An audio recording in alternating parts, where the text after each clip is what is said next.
식사는 단순히 에너지를 보충하는 시간이 아니라 사람의 성격과 인격을 엿볼 수 있는 기회입니다. 우리는 식사 중에 발생하는 작은 행동들을 통해 다른 사람의 본성을 읽을 수 있습니다. 예를 들어 음식을 먹는 방식이나 음식에 대한 반응, 그리고 다른 사람들과의 상호작용 등은 그 사람의 성격을 잘 보여줍니다. 이러한 상황을 통해 우리는 많은 사람들의 숨겨진 특성을 알 수 있습니다. 한 예로, 식당에서 음식을 기다리는 동안 불평을 하는 손님을 상상해 보세요. 음식이 늦게 나오자마자 종업원을 향해 짜증을 내고 자신의 불만을 쏟아내는 사람을 보았을 때 그 사람의 성격을 어느 정도 알 수 있습니다. 하지만 이는 단순히 식사에서의 하나의 작은 행동일 뿐입니다. 이런 작은 행동들이 그 사람의 깊은 성격과 태도를 드러낸다는 사실은 우리가 식사에서 중요한 가치를 배울 수 있는 이유입니다. 이처럼 식사 자리에서 발생하는 일상적인 상황은 그 사람의 진짜 모습을 그대로 보여줍니다. 예를 들어 음식을 먹을 때의 속도나 소리, 그리고 불만을 표현하는 방식은 그 사람의 인내심, 배려심, 그리고 다른 사람과의 관계에서의 태도를 드러냅니다. 그래서 식사는 단순한 음식의 섭취가 아닌 사람의 성격을 엿볼 수 있는 중요한 순간입니다. 특히 중요한 자리에서는 더욱 그 사람이 드러나기 쉽습니다. 가족 모임이나 중요한 회의에서 식사 중 발생하는 작은 행동들이 그 사람의 본성을 그대로 보여줍니다. 음식을 대할 때 우리는 그 사람의 인격, 배려, 그리고 평소 태도를 알 수 있습니다. 식사 중에 누군가를 존중하는 행동을 보면 그 사람이 얼마나 따뜻한 마음을 가진 사람인지 알 수 있습니다. 따라서 식사 자리에서의 행동은 단순한 일상적인 행동이 아니며 사람의 진짜 성격을 판단할 수 있는 중요한 순간임을 기억해야 합니다. 식사하는 방식, 특히 음식을 먹을 때의 행동은 그 사람의 성격을 알 수 있는 중요한 단서입니다. 사람은 음식을 먹을 때 그 안에 다양한 특성들이 나타나기 마련입니다. 속도, 음식을 다루는 태도, 그리고 불편한 상황에서의 반응 등은 모두 그 사람의 본성을 드러냅니다. 이번에는 어떻게 식사 습관을 통해 사람의 성격을 파악할 수 있는지에 대해 구체적으로 살펴보겠습니다. 우리가 흔히 볼 수 있는 예 중 하나는 음식을 급하게 먹는 사람입니다. 이런 사람은 대부분 인내심이 부족하고 상황에 대한 여유가 부족한 경우가 많습니다. 음식을 먹을 때 서두르며 마치 시간이 부족하다는 듯이 급하게 먹는 사람은 일상에서나 직장에서 조금만 일이 틀어지면 쉽게 짜증을 내고 문제를 해결하려 하기보다는 감정을 먼저 표현하는 경향이 있습니다. 그들은 종종 빠르게 끝내야 한다는 압박감 속에서 살고 있으며 그 압박이 식사 시간에도 그대로 드러납니다. 반면 음식을 천천히 먹고 주변 사람들의 표정을 살피며 식사를 즐기는 사람은 위기 상황에서도 차분함을 유지하며 모든 일을 여유롭게 처리하려는 태도를 보입니다. 이런 사람은 항상 안정감을 주며 어려운 상황에서도 흔들리지 않고 차분히 문제를 해결하려 합니다. 그들은 주변 사람들에게도 신뢰를 주며 사람들은 자연스럽게 그런 사람에게 의지하게 됩니다. 이러한 성격은 직장에서든 가정에서든 다른 사람들에게 긍정적인 영향을 미칩니다. 미국 미네소타 대학교의 연구에서는 사람들의 식사 습관과 성격의 관계를 실험으로 확인한 바 있습니다. 실험에서는 두 그룹의 참가자를 대상으로 식사를 관찰한 결과 급하게 음식을 먹는 그룹은 충동적이고 공격적인 성향이 강한 반면 천천히 음식을 먹고 대화를 나누는 그룹은 감정적으로 안정적이고 공감 능력이 뛰어난 것으로 나타났습니다. 이는 식사 습관이 단순히 음식을 먹는 방식이 아니라 사람의 성격과 인생 태도에 중요한 영향을 미친다는 것을 보여줍니다. 따라서 식사를 할 때 음식을 천천히 먹으며 주변을 살피는 사람은 자기 자신을 잘 다스리는 사람일 가능성이 높습니다. 또한 이런 사람들은 인내심과 배려심이 뛰어나며 자신이 겪는 스트레스에도 잘 대처할 수 있습니다. 이런 사람들과 함께 있으면 자연스럽게 편안함을 느끼게 됩니다. 식사에서의 작은 행동들이 사람의 진짜 성격을 드러낸다는 점에서 우리가 만나는 사람들의 식사 습관을 주의 깊게 살펴보는 것이 중요합니다. 이를 통해 우리는 그 사람이 어떤 성격을 가진 사람인지, 그리고 그 사람이 삶에서 어떤 태도를 취할지 예측할 수 있습니다. 식사 자리는 단순히 음식을 즐기는 시간이 아닙니다. 그것은 사람의 성격과 품격을 엿볼 수 있는 중요한 순간입니다. 특히 우리가 자주 접하는 식당에서의 서비스 직원들과의 상호작용은 사람의 태도와 인격을 드러내는 중요한 지표가 됩니다. 음식이 나오기 전 혹은 음식이 조금 늦어졌을 때의 반응을 통해 우리는 그 사람의 참모습을 볼 수 있습니다. 서비스 직원은 고객을 대하는 중요한 역할을 하며 고객의 태도는 종종 그들이 직원들과 어떻게 상호작용하는지에 달려 있습니다. 예를 들어 음식이 늦어졌을 때 짜증을 내거나 불평을 늘어놓는 사람은 대부분 다른 사람들의 입장을 배려하지 않으며 자신의 불편함을 먼저 드러냅니다. 그런 사람은 사회적 관계에서 쉽게 갈등을 일으키고 인간관계가 유지되기 어렵습니다. 이는 단순히 식사 자리에 국한되지 않고 일상생활에서도 마찬가지입니다. 직장에서든 친구들 사이든 타인을 존중하는 태도가 없으면 관계가 오래가지 못합니다. 반면 음식이 늦어졌을 때 차분하게 기다리거나 괜찮아요, 기다릴 수 있어요 라고 말하는 사람은 다른 사람들을 배려할 줄 아는 사람입니다. 이들은 불편한 상황에서도 여유를 잃지 않으며 다른 사람의 수고와 노력을 인정하고 감사하는 마음을 가지고 있습니다. 이러한 사람은 주변 사람들에게 긍정적인 영향을 미치며 타인과의 관계를 잘 유지하는 성향을 가집니다.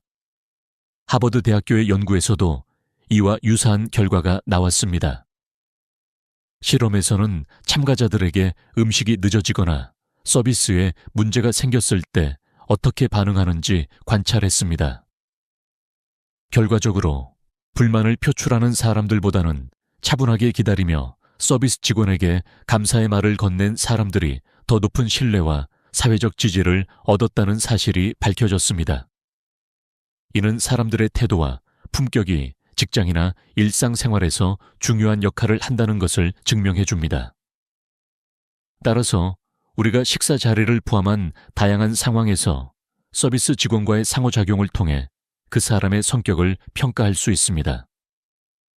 그 사람이 얼마나 인내심을 가지고 타인을 존중하는지를 알 수 있는 중요한 기회가 되는 것입니다.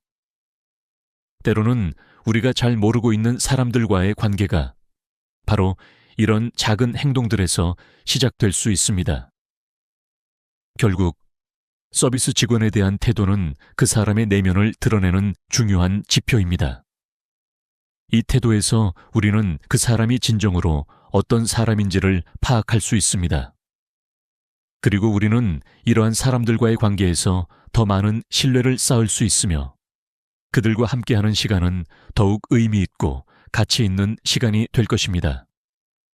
식사 자리는 단순한 음식을 섭취하는 시간이 아닙니다.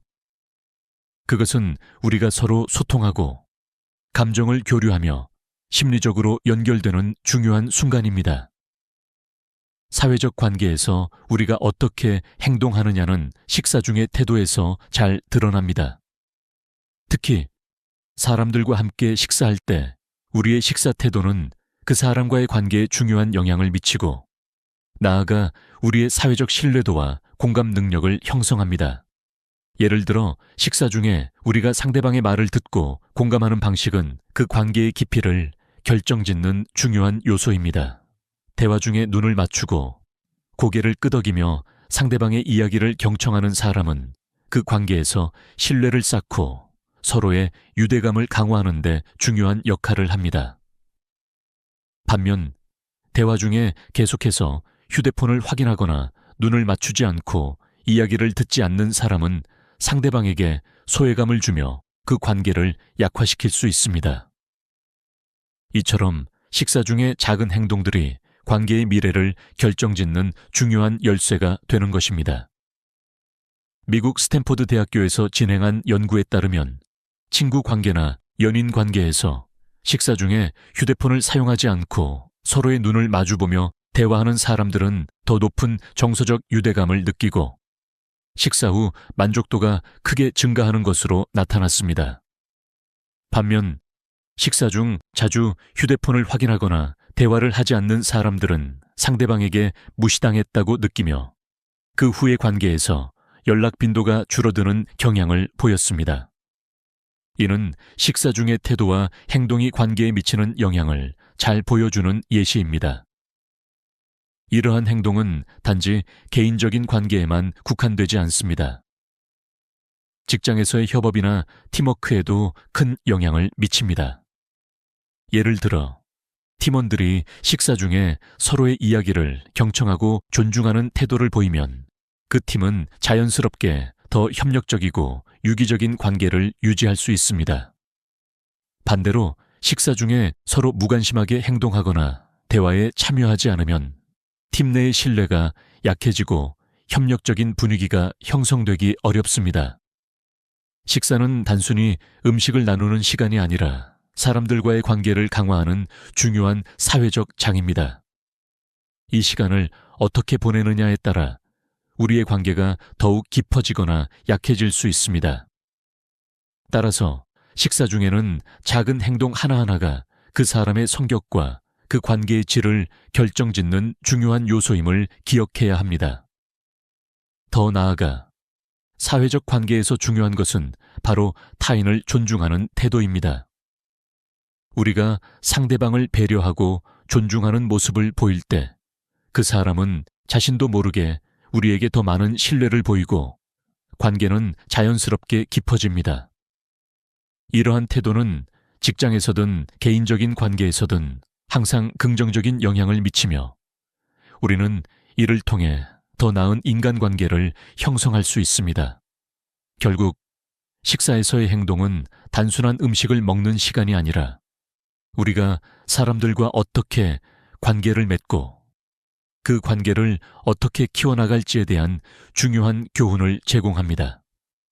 식사 중의 작은 행동들이 우리를 다른 사람들과 더욱 가까운 관계로 이끌어가며 사회적 신뢰와 공감을 쌓아가는데 중요한 역할을 한다는 사실을 잊지 말아야 합니다.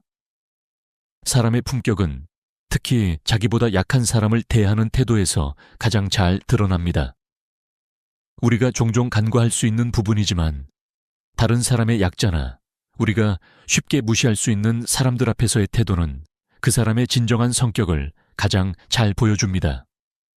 식사 자리에서 우리는 종종 서비스 직원이나 다른 손님들, 심지어는 자신의 가족 앞에서도 그 사람의 품격을 확인할 수 있습니다. 그가 누구와 함께 있는지, 그리고 그 사람을 어떻게 대하는지에 따라 그 사람의 인격이 드러나기 때문입니다. 이 부분에서 중요한 것은 자신보다 사회적 지위가 낮거나 직위가 낮은 사람에게 어떻게 대하는지에 따라 그 사람의 진짜 모습이 나타난다는 점입니다. 예를 들어 식당에서 음식을 준비하는 종업원이나 서비스를 제공하는 직원들에 대한 태도는 그 사람의 인격을 드러내는 중요한 요소입니다. 우리가 서비스를 받는 사람들에게 얼마나 존중과 배려를 하는지에 따라 그 사람의 내면이 드러나는 것입니다. 하버드 대학교의 실험에서도 이를 입증할 수 있습니다. 연구팀은 참가자들에게 서로 다른 지위의 사람들과 함께 식사를 하게 했습니다. 높은 지위의 사람 앞에서는 대부분의 참가자들이 예의 바르게 행동하고 존중하는 태도를 보였습니다. 그러나 지위가 낮은 사람 앞에서는 불만을 드러내거나 무시하는 태도를 보인 사람들이 많았습니다. 이러한 결과는 우리가 사회적 지위나 권력이 있는 사람 앞에서는 겸손해지고 예의 바르지만 약자나 지위가 낮은 사람 앞에서는 그 태도가 바뀌는 경향이 있다는 것을 시사합니다. 이런 태도는 단지 식사 자리에서만 나타나는 것이 아닙니다. 일상적인 생활에서도 우리가 만나는 사람들의 성격을 평가할 때 그들이 어떻게 약자를 대하는지, 혹은 자신보다 격이 낮은 사람들에게 어떻게 행동하는지에 따라 그 사람의 진짜 성격을 알 수 있습니다. 약자 앞에서 존중을 잃지 않는 사람은 그 어떤 상황에서도 사람들 사이에서 존경을 받을 가능성이 높습니다. 반면 약자 앞에서 무시하거나 불쾌한 태도를 보이는 사람은 그들의 품격이 낮아 보일 수 있습니다. 여기서 중요한 점은 약자를 대하는 태도가 그 사람의 품격을 결정짓는다는 것입니다. 철학자 칸트는 약자 앞에서 존중을 잃는 자는 스스로 인생의 격을 잃는다고 말했습니다. 이는 단지 철학적 논의에 그치지 않고 우리 삶에서도 중요한 교훈을 줍니다. 다른 사람을 존중하고 배려하는 태도는 결국 우리 자신을 더욱 높은 품격을 가진 사람으로 만들어줍니다. 약자 앞에서의 존중은 단순히 외적인 행동이 아니라 내적인 태도와 가치관을 바탕으로 한 실천입니다. 따라서 우리가 사람들을 대할 때 그 사람이 힘이 없거나 지위가 낮다고 해서 그들에게 무시하거나 불쾌한 태도를 보이지 말아야 합니다. 오히려 그들과의 관계에서 존중을 잃지 않고 그들에게 감사를 표하는 태도를 가지는 것이 중요합니다. 이 태도가 쌓이면 우리는 주위 사람들에게 긍정적인 영향을 미치며 더 나아가 우리 자신의 인격을 고양시킬 수 있습니다. 결국 약자 앞에서의 태도는 그 사람의 인격을 평가할 수 있는 중요한 기준입니다. 우리는 약자에게 어떤 태도를 보이느냐에 따라 자신의 품격을 스스로 결정짓는 것입니다. 사람을 대하는 태도에서 가장 중요한 점은 바로 배려입니다. 배려하는 사람은 언제나 존경을 받으며 그 사람의 삶은 더 따뜻하고 더 많은 사람들의 신뢰를 얻게 됩니다. 식사 자리에서 우리는 그 사람의 성격과 인간관계를 알 수 있는 중요한 단서를 얻을 수 있습니다. 우리가 식사하면서 자연스럽게 드러나는 태도들은 우리 삶에 중요한 교훈을 제공합니다. 이 부분에서는 식사 중 나타나는 행동들을 통해 우리가 배울 수 있는 중요한 인생의 교훈들을 다루겠습니다. 이 교훈들은 단지 사회적 관계뿐만 아니라 개인적인 삶에도 큰 영향을 미칩니다. 첫 번째 교훈은 바로 인내입니다. 식사 자리에서 음식이 늦어지거나 음식이 입맛에 맞지 않으면 사람들은 다양한 반응을 보입니다. 어떤 사람은 차분하게 기다리며 그 상황을 여유롭게 받아들이고 또 다른 사람은 불평과 불만을 토로합니다. 그러나 인내심을 갖고 기다리는 사람은 결국 더 좋은 결과를 얻습니다. 인내는 우리 삶에서 중요한 덕목이며 급하게 결과를 얻으려고 하는 태도보다는 차분하게 기다리는 것이 더 큰 성취를 이끌어낸다는 교훈을 줍니다. 특히 직장에서나 인생의 중요한 결정을 내릴 때 인내심을 가지고 기다리는 것이 더 나은 결정을 할 수 있게 만듭니다. 두 번째 교훈은 배려입니다. 다른 사람을 배려하는 태도는 모든 인간관계에서 매우 중요한 역할을 합니다. 식사 중에 음식을 나누고 음식을 덜어주는 행동, 혹은 다른 사람의 기분을 살피는 행동은 그 사람의 성격을 잘 보여줍니다. 배려하는 사람은 상대방의 감정을 이해하고 그들의 입장을 고려하는 사람입니다. 이런 사람은 항상 긍정적인 에너지를 전파하며 관계를 강화하는 데 중요한 역할을 합니다. 또한 배려하는 태도는 직장 내 협업에서도 중요한 역할을 합니다. 동료들에게 도움을 주고 그들의 말을 경청하는 것이 협력의 시작입니다. 세 번째 교훈은 감사의 표현입니다. 식사 후에 잘 먹었습니다 라는 간단한 말을 전하는 것만으로도 사람들 간의 관계가 더욱 돈독해질 수 있습니다. 감사의 표현은 우리가 상대방을 인정하고 존중하는 방식입니다. 이것은 단지 식사 자리에 국한되지 않고 일상에서도 매우 중요한 요소입니다. 직장에서든 가정에서든 감사의 말을 자주 표현하는 사람은 다른 사람들에게 신뢰를 얻고 그들의 마음을 얻을 수 있습니다. 또한 감사의 표현은 사람들 간의 긍정적인 관계를 구축하는 데 필수적입니다. 작은 감사의 말 한마디가 큰 변화를 일으킬 수 있습니다. 네 번째 교훈은 진정성입니다. 우리가 식사 중에 보여주는 진정성은 우리의 인격을 가장 잘 나타냅니다. 음식을 서둘러 먹거나 불평을 하거나 다른 사람과의 대화에서 진심을 다하지 않는다면 그 사람은 결국 진정성 없는 행동을 하고 있다는 인상을 줄 수 있습니다. 반대로 음식을 즐기며 주변 사람들과 진지하게 대화하고 진심으로 감사를 표현하는 사람은 그 자체로 진정성을 보여줍니다. 진정성을 가진 사람은 결국 더 많은 사람들에게 신뢰를 받으며 관계에서 더 많은 긍정적인 영향을 미칩니다. 마지막으로 긍정적인 태도입니다. 식사 중에 불편한 상황이 생기면 대부분의 사람들은 그것을 불평으로 이어갑니다. 하지만 긍정적인 태도를 유지하고 웃음을 잃지 않는 사람은 그 상황을 더 잘 이겨낼 수 있습니다. 긍정적인 태도는 직장에서든 일상생활에서든 문제를 해결할 수 있는 열쇠가 됩니다. 식사 자리가 불편해도 웃음을 잃지 않고 차분하게 기다리거나 상황을 즐기려는 태도는 관계를 유지하고 새로운 기회를 창출하는 데 중요한 역할을 합니다.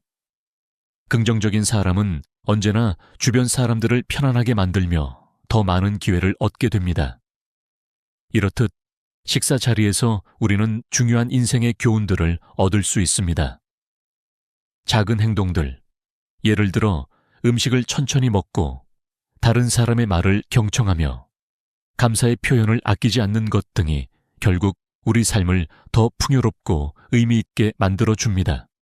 이러한 교훈들은 직장에서든 가정에서든 혹은 친구들과의 관계에서든 우리의 삶을 개선하는 데 중요한 역할을 합니다. 마지막으로 우리가 배운 교훈을 일상에서 실천하는 것이 중요합니다.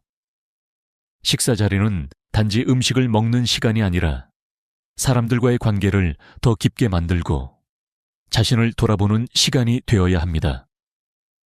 이러한 교훈을 일상에 적용하면서 우리는 더욱 풍요롭고 의미 있는 삶을 살아갈 수 있습니다. 식사 자리에서 우리가 보이는 태도는 단순한 행동이 아니라 우리의 삶 전체에 큰 영향을 미치는 중요한 요소입니다. 앞서 언급했던 교훈들이 단지 일시적인 상황에 국한되는 것이 아니라 우리의 일상적인 삶과 사회적 관계에 깊은 영향을 미친다는 점을 강조하고 싶습니다.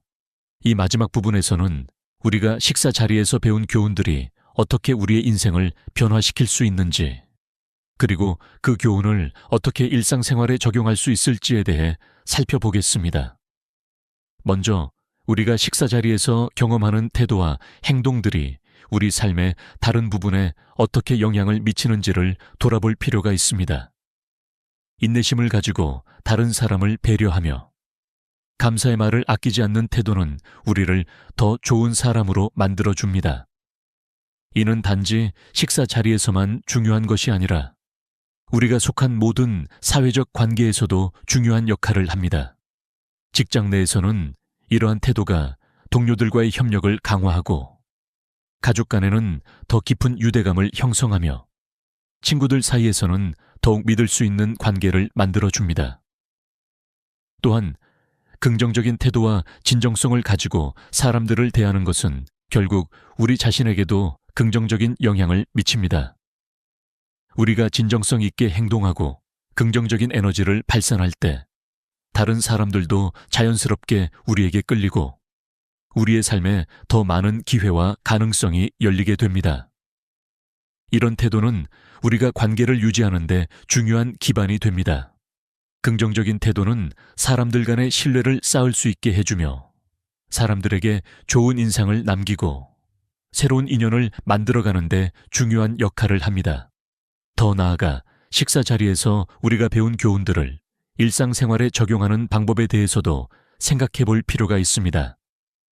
예를 들어 직장에서 동료와의 식사 자리에서 불평이 아닌 감사의 말을 전하거나 주어진 상황에 대해 긍정적인 반응을 보이는 것은 직장에서의 관계를 개선하는 데 도움이 됩니다.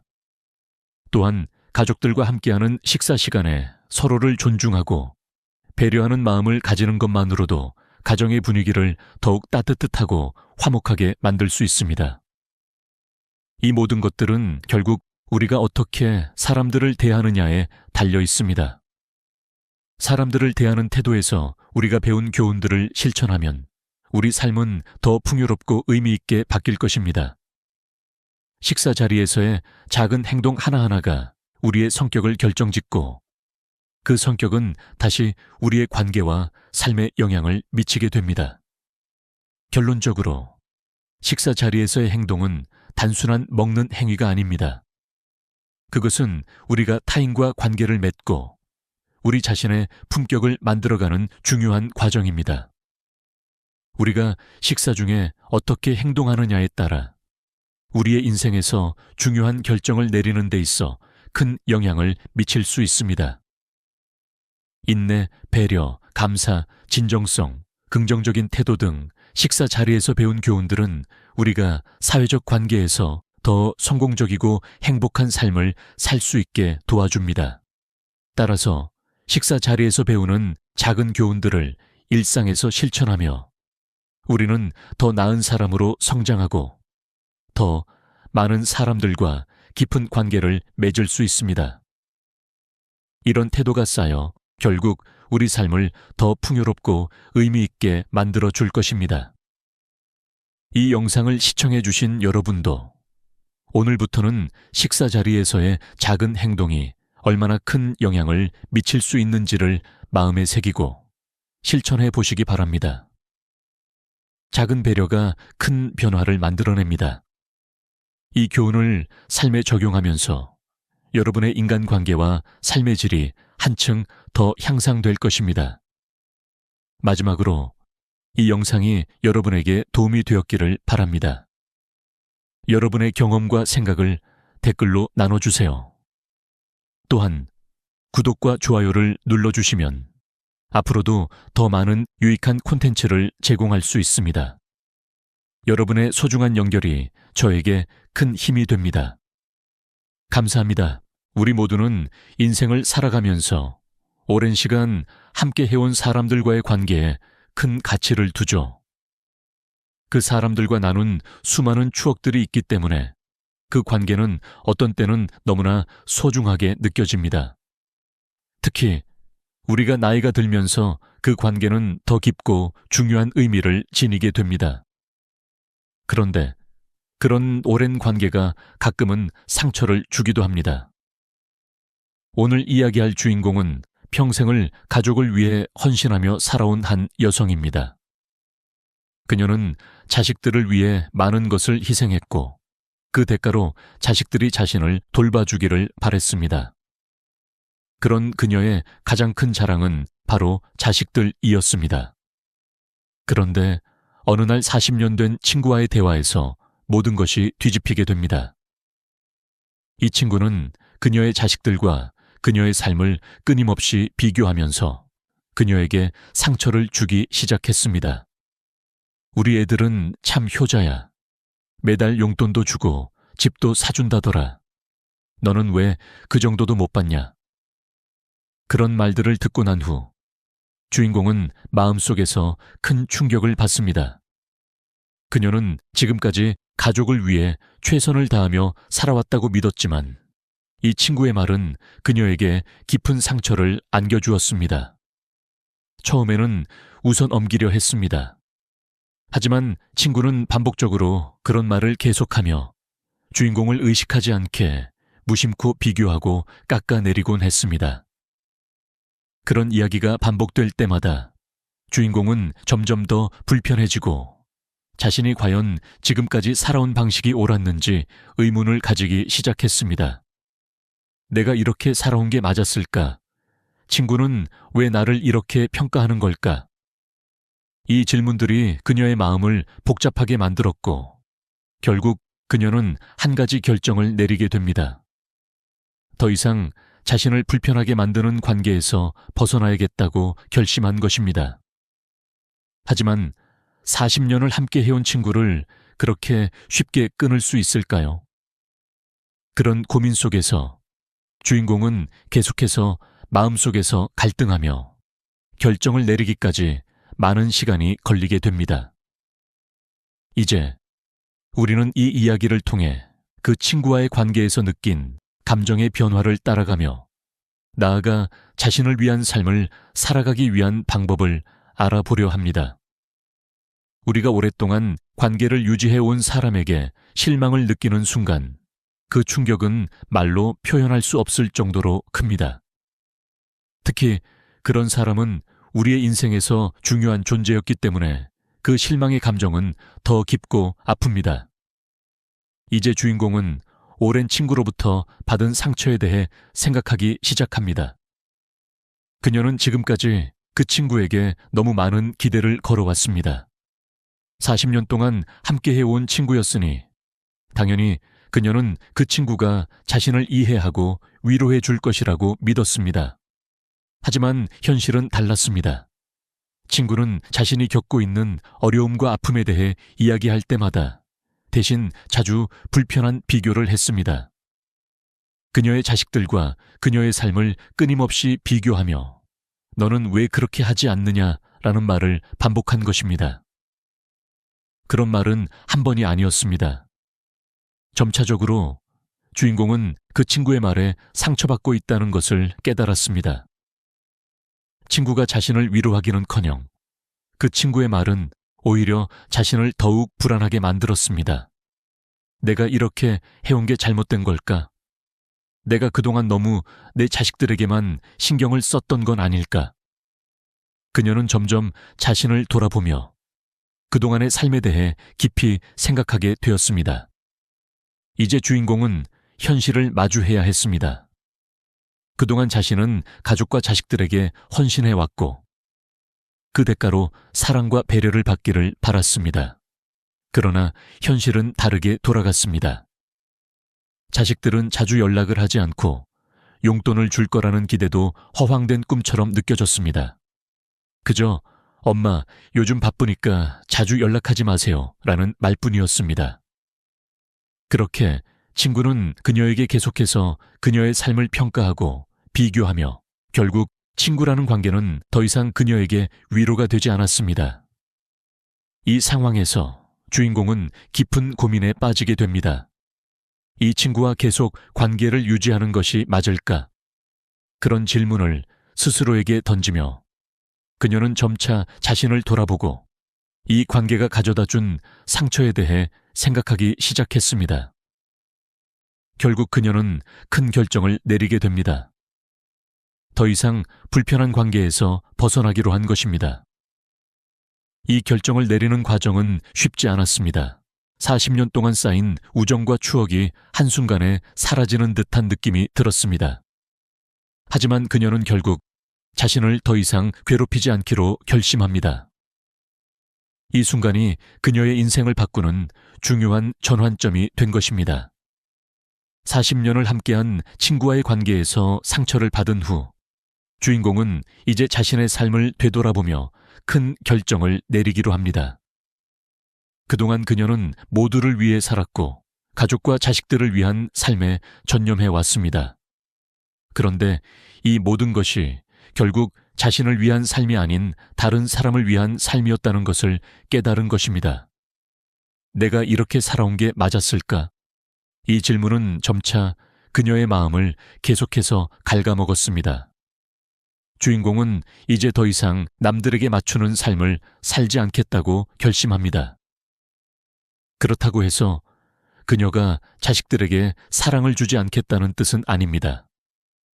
하지만 그녀는 이제 자신의 감정과 욕구도 소중하게 여길 필요가 있다는 사실을 깨닫기 시작한 것입니다. 자신을 돌보는 일이 얼마나 중요한지 깨달은 주인공은 자신이 그동안 너무 많이 희생했다는 생각이 들었습니다. 그녀는 이제 더 이상 그 누구에게도 자신을 희생하지 않겠다고 결심합니다. 과거에 가족을 위해, 친구를 위해, 남을 위해 살았던 그녀는 이제 자기 자신을 위한 삶을 살기로 마음먹었습니다. 이런 깨달음을 얻기까지 주인공은 많은 시간이 걸렸습니다. 그동안의 삶을 돌아보며 그녀는 왜 그렇게 살았을까라는 자문을 계속해서 하게 되었습니다. 그녀가 가족을 위해서만 살았던 이유는 자신이 그들을 사랑했기 때문입니다. 하지만 그 사랑이 이제는 지나치게 자신을 억누르고 결국 그녀를 괴롭히고 있다는 사실을 알게 된 것입니다. 이 깨달음은 그녀에게 큰 충격이었지만 동시에 큰 해방감을 주기도 했습니다. 이제 주인공은 더 이상 자신을 억누르지 않겠다고 결심합니다. 그녀는 자신이 원하는 삶을 살기로 했습니다. 나이를 먹으면서 이제는 그녀 자신도 존중받을 자격이 있다고 느끼게 된 것입니다. 그리고 이 과정에서 주인공은 자신이 그동안 너무 많이 기대고 또 자신에게 너무 많은 책임을 지우고 있었다는 사실을 알게 되었습니다. 이 깨달음은 그녀에게 중요한 전환점을 맞이하게 해주었습니다. 그녀는 이제 자식들이나 친구들의 기대에 맞추는 삶을 넘어서서 자신이 진정으로 원하는 것을 찾아 나가기 시작합니다. 자기 자신을 위한 삶을 살겠다고 결심한 순간, 그녀는 마음속 깊은 곳에서 느낀 평온함과 자유로움을 경험하게 됩니다. 하지만 이런 결정을 내리기까지 주인공은 큰 용기가 필요했습니다. 40년을 함께해온 친구와의 관계를 끊는다는 것은 결코 쉬운 일이 아니었습니다. 그동안의 추억과 이야기가 한순간에 사라지는 것 같은 기분이 들었을 것입니다. 그러나 주인공은 더 이상 그런 관계에 얽매이지 않기로 결심했습니다. 그녀는 이제 자신의 삶을 살아갈 준비가 되었기 때문입니다. 주인공이 40년 된 친구와의 관계에서 상처를 받고 자신을 위한 삶을 살기로 결심한 이후 그녀의 삶에는 큰 변화가 일어나기 시작합니다. 이제 그녀는 더 이상 누구의 기대에 맞추거나 남들의 시선에 맞춰 살지 않겠다고 다짐했습니다. 하지만 그렇게 살기로 결심하는 것이 쉽지 않다는 것을 주인공은 잘 알고 있었습니다. 자신을 위한 삶을 살겠다고 결심한 후 첫 번째로 주인공이 한 일은 바로 자기 자신을 돌보기 시작하는 것입니다. 그동안 너무나 많은 시간과 에너지를 다른 사람들을 위해 쏟았던 그녀는 이제는 자신에게 집중하기로 결심했습니다. 그녀는 일상 속에서 작은 변화들을 시도하기 시작합니다. 매일 아침 마음을 가라앉히고 자신의 생각을 정리하는 시간을 가지며 이전에는 느끼지 못했던 자유로움을 경험하게 됩니다. 자신에게 시간을 내는 것, 자신이 원하는 것을 추구하는 것, 그것이 얼마나 중요한 일인지를 깨닫게 된 것입니다. 주인공은 더 이상 남들이 원하는 대로 살지 않기로 결심했습니다. 그녀는 자신이 좋아하는 일을 하고 작은 취미를 즐기며 삶의 즐거움을 찾기 시작합니다. 예를 들어 그녀는 오랫동안 미뤄왔던 독서를 다시 시작하고 주말마다 가벼운 산책을 하며 자연과 함께 시간을 보내기로 했습니다. 이런 작은 변화들이 그녀에게 큰 기쁨을 주었고 그녀는 점차 자신의 삶을 즐기기 시작했습니다. 하지만 여전히 한 가지 큰 걸림돌이 남아 있었습니다. 그것은 바로 오랜 친구와의 관계를 완전히 끊어야 한다는 사실이었습니다. 40년이라는 시간이 쌓인 관계를 쉽게 끊는 것은 매우 어려운 일이었습니다. 주인공은 여전히 그 친구와의 추억과 좋은 시간들을 떠올리며 마음속에서 그 관계를 어떻게 정리할지에 대해 고민했습니다. 어느 날 그 친구에게서 연락이 왔습니다. 너 요즘 좀 달라졌어. 왜 연락도 잘 안 하고 갑자기 이렇게 멀어진 거야? 이 말에 주인공은 한참을 고민했습니다. 그동안 자신이 너무 많은 것을 참아왔고 이제는 그 모든 불편함에서 벗어나기로 결심했기 때문에 더 이상 그 친구에게 의존할 필요가 없다는 사실을 깨달았습니다. 그 친구와의 관계를 완전히 끊는 것은 쉽지 않았지만 주인공은 자신에게 중요한 것은 이제 자유로움이라고 느꼈습니다. 더 이상 상처를 주는 관계에 얽매여 있을 필요가 없다는 것을 알게 되었습니다. 그래서 그녀는 그 친구에게 차분히 말했습니다. 우리가 이렇게 계속 만나는 게 서로에게 좋지 않은 것 같아. 나는 내 삶을 살아가고 싶어.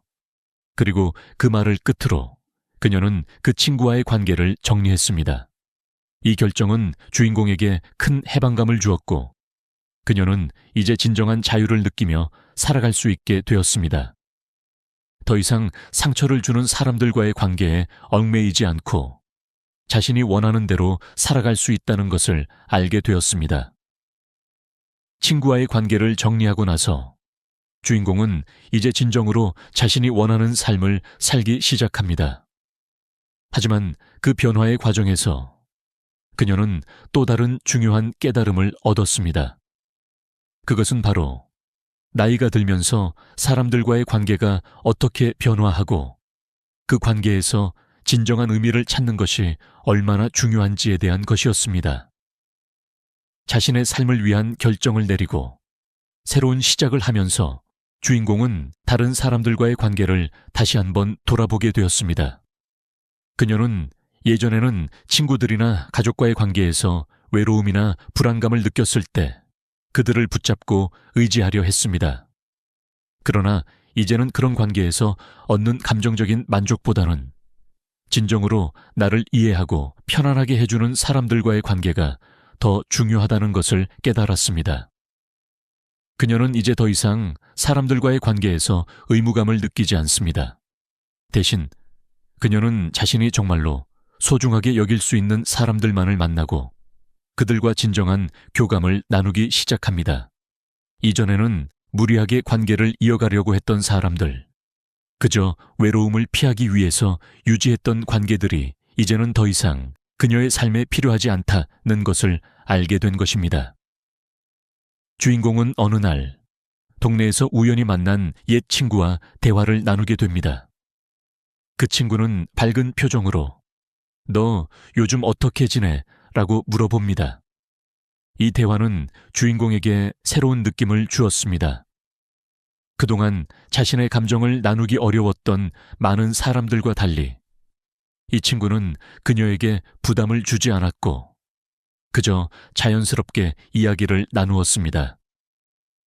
주인공은 그 순간 진정으로 편안한 관계란 이런 것이구나 라는 생각을 하게 됩니다. 그날 이후로 주인공은 더 이상 사람들이 자신에게 기대는 관계를 유지하려 하지 않게 됩니다. 오히려 그녀는 자신의 삶을 더욱 즐기기 위해 새로운 사람들과의 만남을 시도하기 시작했습니다. 동네 작은 독서 모임이나 사진을 찍으면서 SNS를 통해 사람들과 소통하기도 했습니다. 그런 활동들을 통해 그녀는 새로운 사람들과의 관계를 맺으며 그 관계들이 점차적으로 그녀의 삶에 기쁨을 더해주고 있다는 사실을 깨닫게 되었습니다. 진정한 인간관계는 의무감이 아니라 서로가 자연스럽게 편안하게 교감할 수 있는 관계에서 시작된다는 것을 알게 된 것입니다.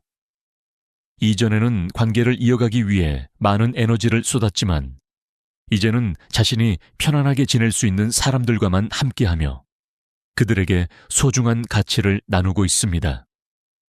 그리고 그녀는 이러한 새로운 관계들이 그녀의 삶에 활력을 불어넣어 주고 있다는 사실에 감사하게 생각합니다. 또한 주인공은 이러한 변화의 과정에서 자신에게 더 많은 시간을 할애하고 나이가 들어도 여전히 새로운 취미와 관심사를 찾아 나갈 수 있다는 희망을 가지게 되었습니다. 예전에는 가족과 친구들을 위해 살았지만 이제는 자신을 위해 그리고 자신이 좋아하는 것을 하며 삶을 채워가고 있습니다. 그녀는 더 이상 그저 누군가에게 기대지 않고 스스로 만족을 찾아가는 방법을 배우게 되었습니다. 주인공은 이제 나이가 들어가면서 사람들과의 관계에서 무엇이 중요한지, 그리고 자신이 진정으로 원하는 삶이 무엇인지를 깨닫게 되었습니다. 그녀는 더 이상 외부의 기대나 다른 사람의 시선에 맞추는 삶을 살지 않겠다고 결심한 이후 점차적으로 자신의 삶을 적극적으로 재조정하기 시작했습니다. 그리고 그녀는 깨달았습니다. 진정한 행복은 외부에서 얻는 것이 아니라 자기 자신을 이해하고 자신이 원하는 것을 따르며 살아갈 때 얻어진다는 것을. 이 모든 변화는 주인공에게 중요한 교훈을 안겨주었습니다. 바로 자신을 위한 삶. 이야말로 나이가 들수록 가장 중요한 가치라는 것이었습니다. 가족을 위해 살고 친구를 위해 살고 때로는 타인의 기대에 맞추기 위해 살아온 그녀는 결국 그 삶에서 자신을 잃어버리고 있다는 사실을 알게 되었습니다. 이제 그녀는 자신이 원하는 대로 자신이 행복할 수 있는 방식으로 삶을 살아가기로 결심한 것입니다. 그녀는 자주 혼자 시간을 보내면서 자신이 좋아하는 활동을 찾아가고 있습니다. 예를 들어 주말마다 자주 산책을 하거나 새로운 책을 읽으며 평온한 시간을 보냅니다. 그리고 이런 작은 변화들이 그녀에게 큰 만족을 가져다 주었으며 그녀는 매일매일 점차적으로 더 나은 자신을 만나고 있다는 기쁨을 느끼고 있습니다. 또한 주인공은 건강을 관리하는 데에도 많은 신경을 쓰기 시작했습니다. 나이가 들어감에 따라 건강이 가장 중요한 자산이라는 것을 깨달았기 때문입니다. 그녀는 정기적인 운동을 시작했고 식습관도 건강하게 바꾸었습니다. 그녀는 이제 몸과 마음이 모두 건강한 삶을 살 수 있도록 노력하고 있습니다. 그녀의 변화는 단순히 외적인 것뿐만 아니라 내적인 변화도 함께 일어나고 있습니다. 그리고 주인공은 자신에게 중요한 3가지 요소가 있다는 것을 깨달았습니다. 첫째, 경제적 자립입니다. 그녀는 경제적인 안정이 있으면 다른 사람에게 의존하지 않고 자유롭게 살 수 있다는 것을 알게 되었습니다. 둘째, 건강입니다. 건강이 없다면 아무리 돈이 많고 좋은 관계를 맺어도 의미가 없다는 것을 깨달았습니다. 마지막으로 3번째는 자신을 위한 시간을 갖는 것입니다. 그녀는 이제 자기 자신을 돌보는 것이 가장 중요한 일임을 절실히 느끼고 있습니다. 이러한 깨달음은 그녀의 삶을 더욱 풍요롭고 만족스럽게 만들어 주었습니다. 이전에는 외부의 시선과 다른 사람들의 기대에 맞추려고 했던 그녀가 이제는 자신만의 길을 걸어가며 진정으로 행복한 삶을 살아가고 있습니다. 그녀는 이제 타인의 평가를 신경 쓰지 않고 자신이 원하는 삶을 살아가기로 마음먹었습니다. 이제 주인공은 다른 사람들에게도 이러한 삶의 교훈을 전하고 싶어 합니다. 그녀는 더 이상 외로움이나 불안감을 느끼지 않습니다. 대신 자신의 삶을 잘 살아가는 법을 배우고 그것을 통해 자신이 행복할 수 있다는 것을 깨달았기 때문입니다. 그녀는 이 경험을 바탕으로 다른 사람들도 자기 자신을 돌보고 행복을 추구하는 삶을 살 수 있도록 응원하고 있습니다. 주인공은 이제 완전히 변화된 삶을 살고 있습니다. 더 이상 과거의 부담감에 얽매이지 않고 자기 자신을 위한 시간을 가지며 삶을 살아가고 있습니다. 그녀는 지난날의 자신을 돌아보며 이제는 진정으로 나 자신을 위한 삶을 살고 있다는 확신을 가지고 있습니다. 그동안 자신을 희생하고 남을 위해 살아온 시간이 있었지만 이제 그 시간이 그녀에게 무엇을 가져다 주었는지를 명확히 알게 되었습니다. 결국 자신을 위한 삶이 가장 중요하다는 사실을 깨달은 것입니다. 그녀는 혼자서도 충분히 행복할 수 있다는 믿음을 갖게 되었습니다. 물론 주변의 사람들과 관계를 맺고 사랑을 주고받는 것도 중요하지만 무엇보다 중요한 것은 자기 자신을 이해하고 존중하는 것이었습니다. 그녀는 이제 과거에 누구나 갖고 싶어 했던 외로움과 불안감을 이겨내고 혼자서도 당당하게 살아갈 수 있는 자신감을 얻었습니다. 내가 정말 원하는 삶은 무엇일까? 이 질문에 대한 답을 찾은 그녀는 더 이상 남의 기대나 타인의 평가에 맞추지 않고 자신만의 길을 가기로 결심했습니다. 그동안 쌓였던 감정과 갈등들을 정리하고 이제는 완전한 자유를 느끼며 살고 있습니다. 그리고 그 자유는 그녀에게 많은 기회를 열어주었고 그녀는 그 기회를 통해 새로운 것들을 배우고 경험하며 더 풍요로운 삶을 살고 있습니다. 주인공은 또한 건강과 경제적 자립을 중시하며 자신을 더욱 돌보는 방법을 배웠습니다. 건강한 삶을 위해 규칙적인 운동을 시작했고 정신적인 안정을 위해 매일 명상이나 독서를 즐깁니다. 또한 경제적인 독립을 위해 꾸준히 자산 관리를 하며 불필요한 소비를 줄이고 자신만의 재정적인 자유를 추구하고 있습니다. 그녀는 이제 모든 결정을 스스로 내리며 자신의 삶을 주도하는 법을 배웠습니다. 과거에 살았던 방식과는 다른 더 행복하고 만족스러운 삶을 살아가는 그녀의 모습은 매우 인상적입니다. 그녀는 이제 주변 사람들에게도 이런 삶의 방식을 전파하고 싶어 하며 자신과 같은 삶을 살아갈 수 있도록 격려하고 있습니다. 결국 그녀는 진정으로 자신을 위한 삶을 살기로 결심했기 때문에 다른 사람들에게도 그 방법을 알려주고 모두가 자신을 존중하고 행복을 추구할 수 있는 삶을 살도록 돕고 싶어 합니다. 그녀는 더 이상 과거의 갈등과 상처에 얽매이지 않고 자신의 길을 걸어가며 행복을 추구하는 법을 깨달았습니다. 마지막으로 이 이야기를 통해 얻을 수 있는 교훈은 바로 자기 자신을 위한 삶을 살아라는 것입니다. 나이가 들수록 우리는 더 이상 타인의 기대에 맞추며 살지 않아도 된다는 사실을 깨닫게 됩니다. 우리가 살고 있는 시간은 한정되어 있고 그 시간을 어떻게 쓸지는 결국 우리의 선택에 달려 있습니다. 자기 자신을 위한 삶을 살 때 우리는 진정한 행복을 찾을 수 있습니다. 따라서 여러분도 이 이야기를 기억하고 자신을 돌보며 더 나은 삶을 살아가기를 바랍니다. 우리가 무엇을 원하고 어떤 삶을 살고 싶은지 스스로에게 질문을 던져보세요. 그리고 그 답을 찾았을 때 그 답을 따르는 용기를 가지세요.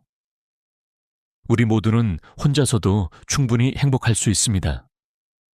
오늘부터 여러분도 자신을 위한 삶을 살아가세요.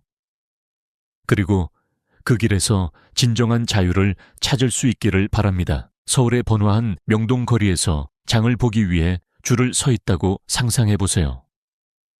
어깨에 편안하게 걸친 핸드백이나 재킷 주머니에 지갑을 넣어둔 채 저녁 메뉴를 고민하거나 앞사람과 가벼운 대화를 나누고 계십니다. 그런데 불과 3초 만에 은행 계좌에서 돈이 사라집니다.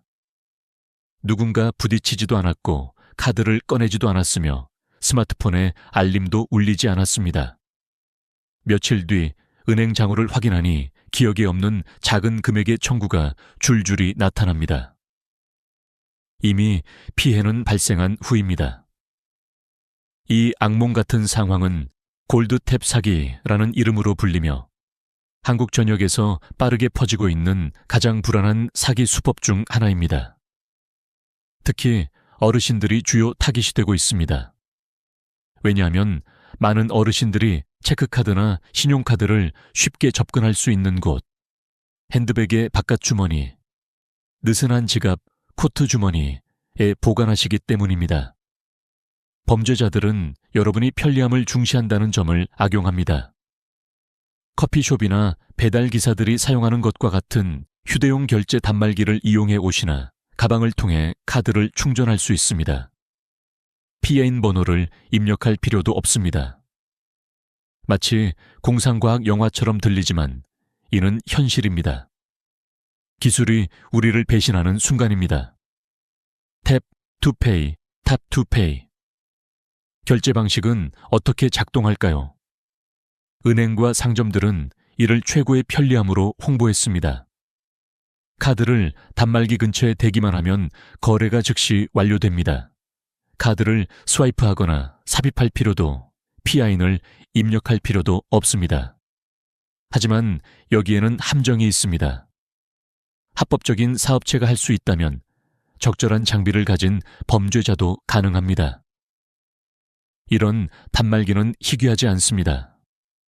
온라인 쇼핑몰에서 누구나 10만 원 내외로 구입할 수 있습니다. 일부는 스마트폰만큼 자가 재킷 주머니에 숨기기 쉽습니다. 범죄자가 붐비는 지하철, 약국, 전통시장에서 충분히 가까이 다가오기만 하면 됩니다. 여러분은 보지도 듣지도 못합니다.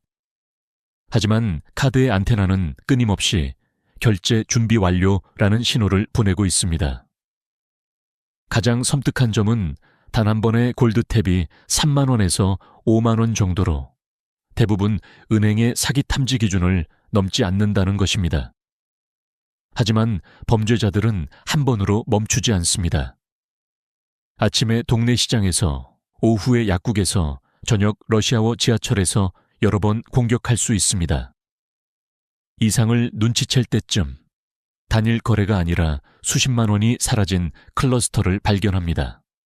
물리적인 카드를 훔치지 않았기 때문에 많은 피해자들이 처음에는 자신을 의심합니다. 온라인에서 뭔가를 샀다가 잊었나? 지난주 점심때 결제한 건가?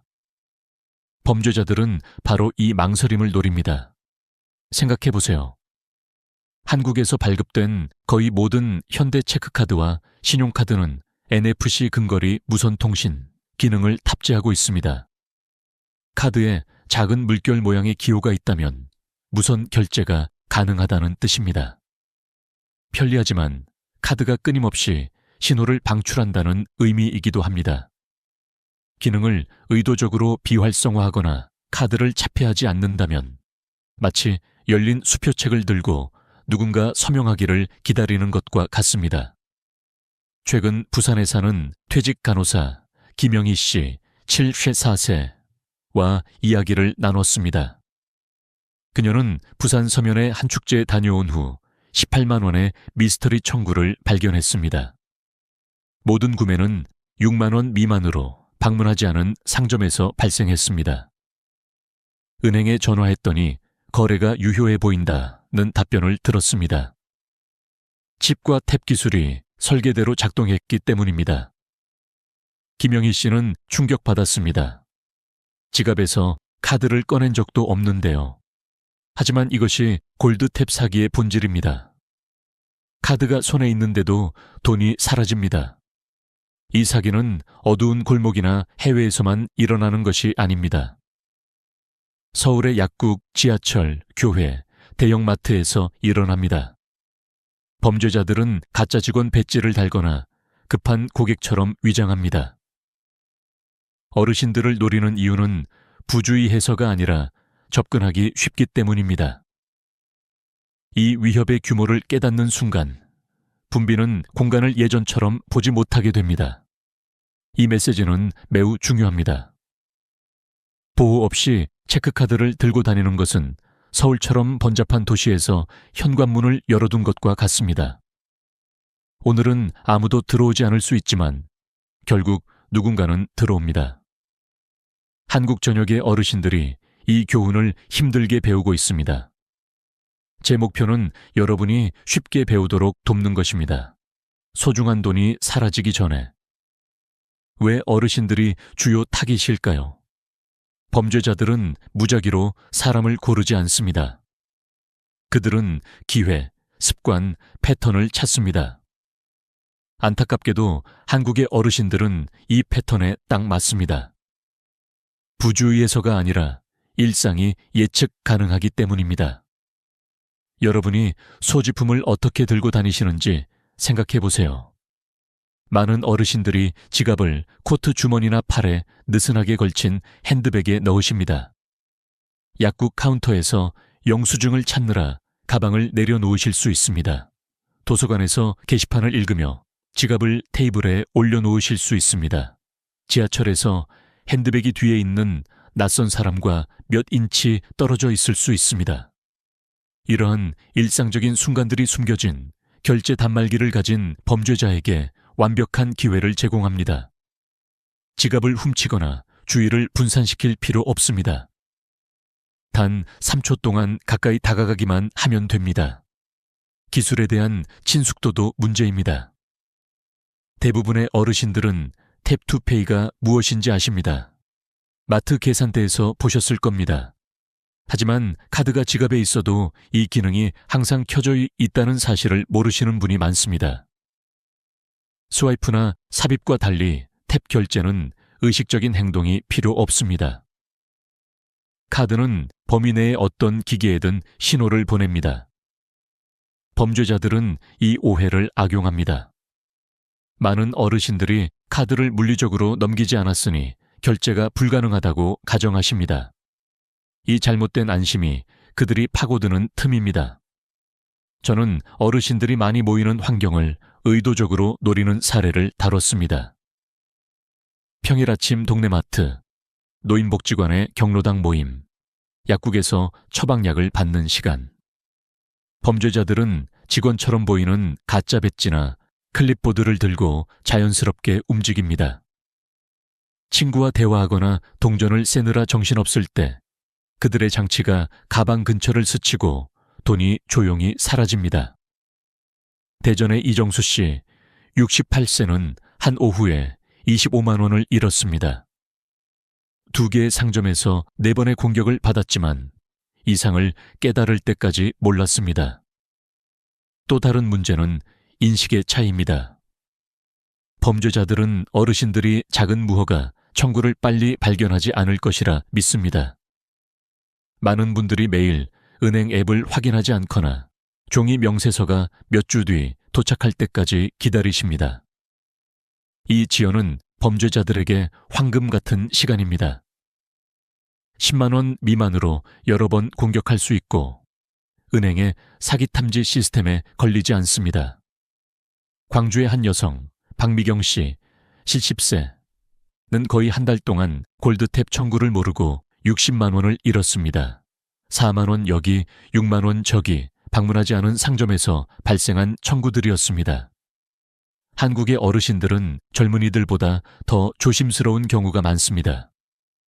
지출을 꼼꼼히 확인하시고 영수증을 2번 점검하시며 지갑을 안전하게 들고 다니십니다. 하지만 골드탭은 이 모든 경계를 우회합니다. 속임수에 의존하지 않고 카드에 내장된 기술에 의존하기 때문입니다. 범죄자들은 경계심이 강한 어르신들도 24시간 신호를 방출하는 시스템에 취약하다는 것을 알고 있습니다. 이 타깃팅이 특히 교활한 이유는 보이지 않는 느낌 때문입니다. 피해자들은 종종 자신을 의심합니다. 커피를 샀다가 잊었나? 체크아웃에서 실수로 탭했나? 이런 자책은 범죄자들에게 유리합니다. 자신을 의심할수록 계좌가 더 오래 비워집니다. 명확히 말씀드리자면 한국에서 60세 이상이시라면 이 사기의 최전선에 계십니다. 약점 때문이 아니라 예측 가능성 때문입니다. 범죄자들은 여러분의 일상, 기술에 대한 신뢰, 지연된 발견을 노립니다. 따라서 지식이 힘입니다. 어떻게, 왜 타깃이 되는지 이해하면 통제를 되찾을 수 있습니다. 의심스러운 청구를 발견했다고 해서 싸움이 끝나는 것은 아닙니다. 많은 어르신들이 은행이 자동으로 모든 돈을 환불해 줄 거라 기대합니다. 하지만 안타깝게도 항상 그렇지 않습니다. 한국의 전자금융거래법은 무허가 거래를 보호하지만 골드탭 거래는 법적으로 회색 지대에 있습니다. 물리적인 카드가 존재하고 비접촉 기능이 설계대로 작동했기 때문에 일부 은행은 이를 허가된 거래로 간주합니다. 피아인 거부, 클론 카드, 해킹된 온라인 계좌가 없습니다. 시스템 관점에서 모든 것이 정상으로 보입니다. 이것이 범죄자들이 악용하는 허점입니다. 기술뿐만 아니라 사기를 증명하는 복잡함에 의존합니다. 저는 클라이언트들이 은행의 가짜 청구에 스크린샷을 보여줘도 이 구매를 하신 게 확실합니까? 라는 답변을 듣는 사례를 봤습니다. 인천의 한 여성 최수진 씨 72세는 은행이 가족이 암시적 허가로 카드를 사용했을 수 있다고 제안한 사례를 겪었습니다. 부산의 한 남성 윤태호 씨 69세는 이상을 발견한 지 10일 만에 보고했지만 계약서의 미세한 글씨가 48시간 내 보고를 요구해 환불을 거부당했습니다. 그때 범죄자들은 28만 원을 들고 사라졌고 은행은 책임을 회피했습니다. 한국에는 강력한 소비자 보호법이 있습니다. 전자금융거래법은 적시에 보고하면 무허가 거래에 대해 책임을 지지 않는다고 명시합니다. 하지만 핵심은 무허가라는 단어입니다. 은행이 거래가 카드 시스템의 정상 규칙을 따랐다고 주장하면 조사를 미루거나 증거를 요구하거나 청구를 완전히 거부할 수 있습니다.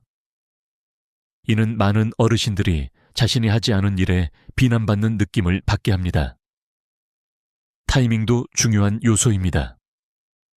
사기를 발견한 후 이 영업일 내에 보고하면 책임이 5만 원으로 제한됩니다. 더 오래 기다리면 책임이 50만 원으로 늘어나고 명세서 발송 후 60일이 지나면 모든 돈을 잃을 수 있습니다. 범죄자들은 이 지연을 노립니다. 많은 어르신들이 종이 명세서에 의존하며 매일 은행 앱을 확인하지 않는다는 것을 알고 있습니다. 은행은 또한 숫자 게임을 합니다. 3만 원 청구 하나는 그들에게 적극적으로 조사할 가치가 없습니다. 하지만 여러분에게는 이러한 작은 청구가 빠르게 쌓입니다. 저는 70대 부부 이영철 씨와 김옥순 씨를 대리했는데 그들은 골드탭 시리즈로 90만 원을 잃었습니다. 은행은 절반만 환불하고 나머지는 합법적 지출처럼 보인다고 했습니다. 금융감독원 FSS에 이의 제기한 후에야 전체 금액을 돌려받았습니다. 그들은 은행과의 싸움이 돈을 잃는 것보다 더 큰 스트레스였다고 말했습니다. 이 법적 함정을 이해하는 것이 중요한 이유입니다. 예방이 최선의 방어지만 피해자가 되었을 때 속도와 문서화가 여러분의 동맹입니다. 카드 뒷면의 사기 신고 번호로 즉시 전화하세요. 케이스 번호를 요청하고 담당자 이름, 시간, 그들이 한 말을 모두 기록하세요. 청구 확인에 대한 서면을 요구하세요. 상징적으로 느껴지더라도 경찰 보고서를 제출하세요. 그 보고서는 선의로 행동했다는 증거입니다. 은행이 저항하면 먼저 은행 내부에서, 그 다음 FSS 같은 규제기관으로 이의 제기하세요. 끈기 있는 피해자들이 결과를 얻습니다. 하지만 힘든 진실은 돈이 사라지면 회복이 복잡하고 느리고 종종 불완전하다는 것입니다. 그래서 가장 현명한 전략은 예방, 범죄자들이 접근하기 전에 거의 불가능한 타깃이 되는 것입니다. 그렇다면 골드탭 사기를 미리 막는 방법은 무엇일까요? 좋은 소식은 이 기법이 고도로 기술적으로 느껴지더라도 방어는 놀라울 만큼 간단하고 저렴하다는 것입니다. 범죄자들은 카드에 탭투페이 기능이 항상 활성화되어 있고 쉽게 접근할 수 있는 방식으로 카드를 들고 다닌다는 두 가지를 이용합니다. 이 가정 중 하나만 깨도 여러분은 극도로 어려운 타깃이 됩니다. 첫 번째이자 가장 효과적인 방어는 물리적 보호입니다. RFID 차단 슬리브나 지갑은 카드의 무선 신호가 새지 않도록 방패 역할을 합니다. 범죄자가 결제 단말기를 가방에 대더라도 카드는 침묵합니다. 이러한 제품은 사치품이 아닙니다. 쿠팡이나 11번가 같은 온라인 쇼핑몰, 대형마트, 심지어 동네 문구점에서 5,000원에 구할 수 있습니다. 여러 카드를 들고 다니신다면 모두 보호하세요. 체크카드, 신용카드, 티머니 같은 교통카드까지. 카드에 물결 기호가 있다면 취약합니다.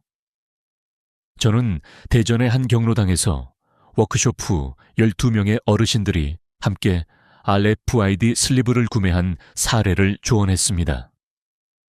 6개월 후 한 여성은 지하철에서 친구가 골드탭 피해를 입었지만 자신은 슬리브 덕분에 안전했다고 자랑스럽게 말했습니다. 두 번째 방어는 비접촉 결제 기능을 완전히 비활성화하는 것입니다. 체크아웃에서 카드를 삽입하고 PIN을 입력하는데 몇 초 더 걸리지만 골드탭 위협을 완전히 제거합니다.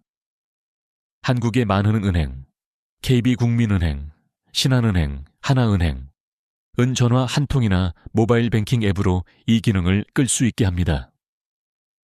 예를 들어 카카오뱅크 앱에서는 카드 관리 메뉴로 들어가 비접촉 결제를 비활성화할 수 있습니다.